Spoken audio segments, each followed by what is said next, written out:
Hai teman-teman semua, jumpa lagi di dunia CPNS ID.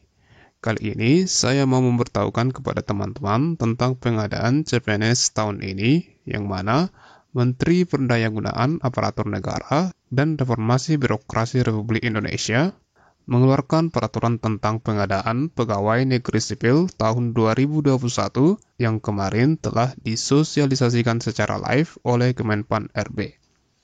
Adapun peraturan yang diterbitkan Kementerian Pan-RB adalah Permen Pan-RB nomor 27 tahun 2021, yaitu tentang pengadaan pegawai negeri sipil. Ada beberapa poin penting yang telah saya rangkum, yang mana ini perlu teman-teman ketahui agar teman-teman bisa mempersiapkan diri mulai sekarang.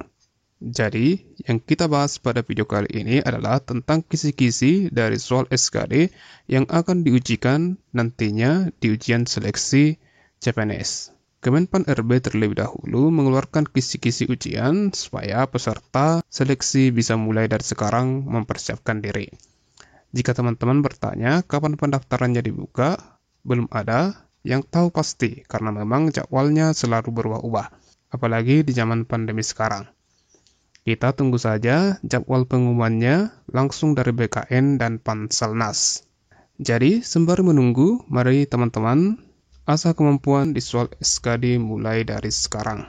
Untuk itu, mari kita simak apa saja kisi-kisi resmi dari Kemenpan RB nomor 27 tahun 2021.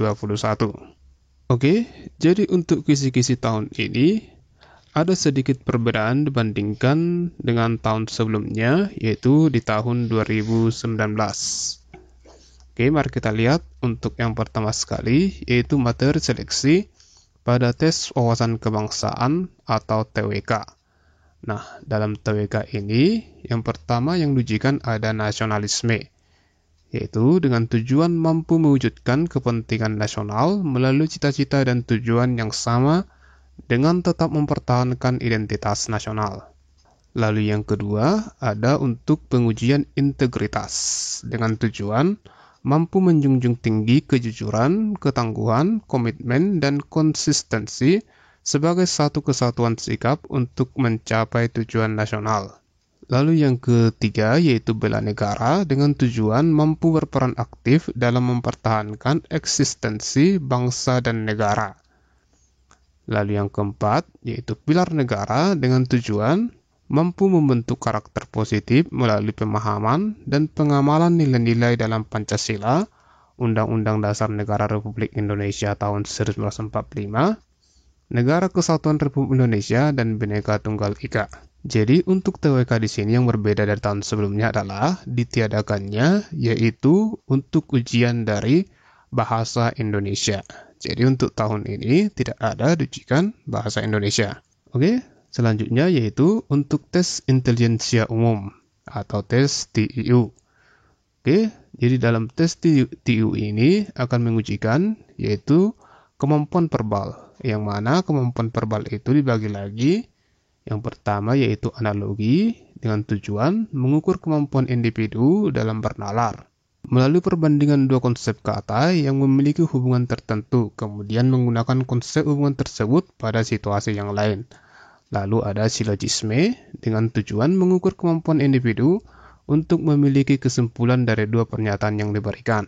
Lalu yang ketiga yaitu analitis dengan tujuan mengukur kemampuan individu untuk menganalisis informasi yang diberikan dan menarik kesimpulan. Lalu yaitu kemampuan numerik yang meliputi ada berhitung dengan tujuan mengukur kemampuan hitung sederhana, lalu deret angka dengan tujuan mengukur kemampuan individu dalam melihat pola hubungan angka, lalu perbandingan kuantitatif dengan tujuan mengukur kemampuan individu untuk menarik kesimpulan berdasarkan dua data kuantitatif, dan yang keempat yaitu soal cerita dengan tujuan mengukur kemampuan individu untuk melakukan analisis kuantitatif dari informasi yang diberikan. Lalu kemampuan figural atau kemampuan gambar, yang mana yang pertama analogi dengan tujuan mengukur kemampuan individu dalam bernalar melalui perbandingan dua gambar yang memiliki hubungan tertentu, kemudian menggunakan konsep hubungan tersebut pada situasi lain.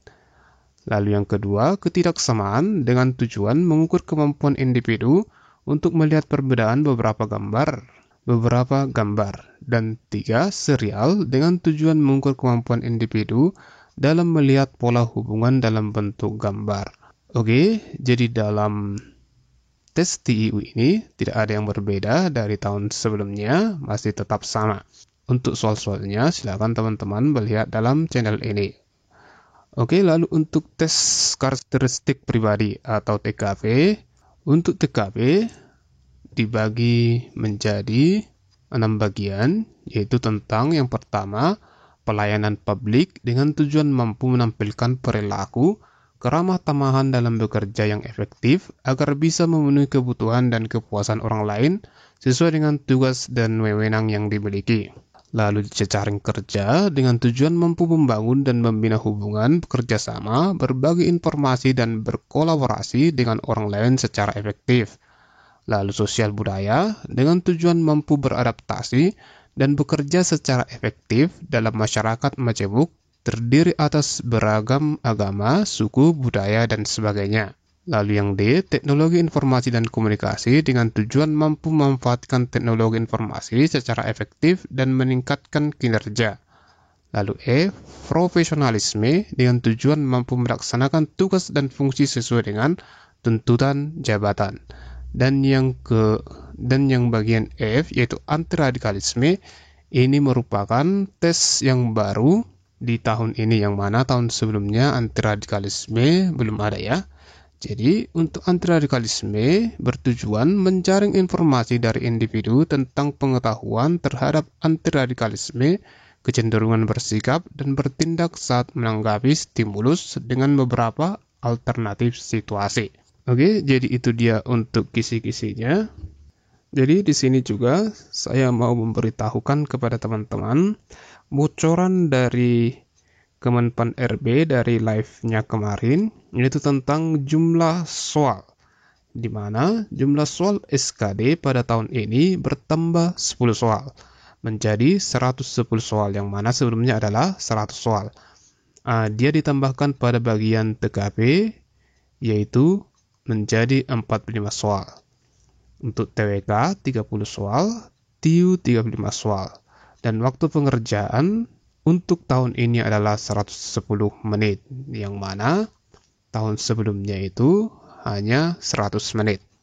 Oke, itu dia info terbaru saat ini yang bisa saya beritahukan kepada teman-teman. Untuk mendapatkan info selanjutnya, silakan teman-teman subscribe channel ini agar teman-teman tidak ketinggalan informasinya. Oke, demikian teman-teman untuk info terbarunya. Semoga membantu dan bermanfaat. Apabila ada yang ingin teman-teman tanyakan seputar CPNS ini, silakan tinggalkan di kolom komentar. Saya akan dengan senang hati menjawabnya.